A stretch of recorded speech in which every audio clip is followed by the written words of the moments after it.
In the previous video, when we created the dice class and a program that imports the dice class and uses it, we created an initializer that had two double underscores, the word init, and another double underscore.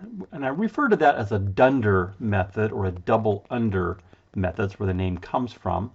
There's several dunder methods within Python that are commonly used and some that aren't commonly used. And if you Google Python dunder or Python magic methods, these are also referred to as magic methods, you can find the list and find information about what each of them do.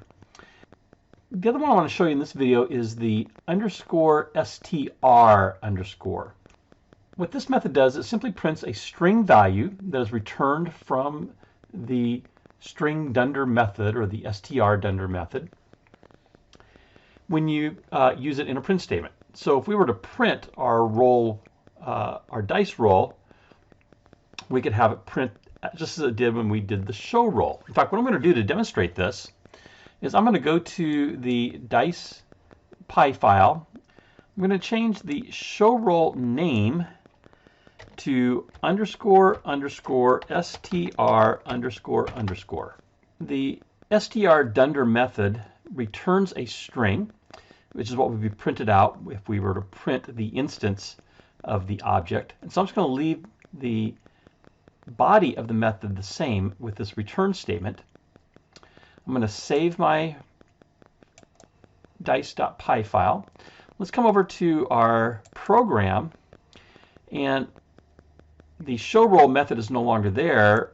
I don't really need a method here. If I just print roll 1, roll 2, and roll 3, that will access the string dunder method and get this return value and print that out. So let's save this file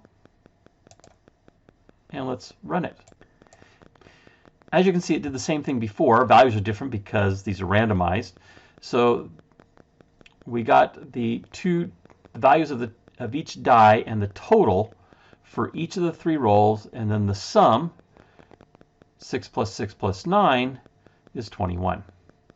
So you're going to see this double underscore string method quite common as you look at other people's code creating classes, and that's used then to print something from the instance. If you just jumped into this video and haven't seen the prior videos to this, I invite you to check out my Python playlist of videos. And if you'd like to be alerted to future videos that I create, you can click my picture up in the top right and subscribe to the channel.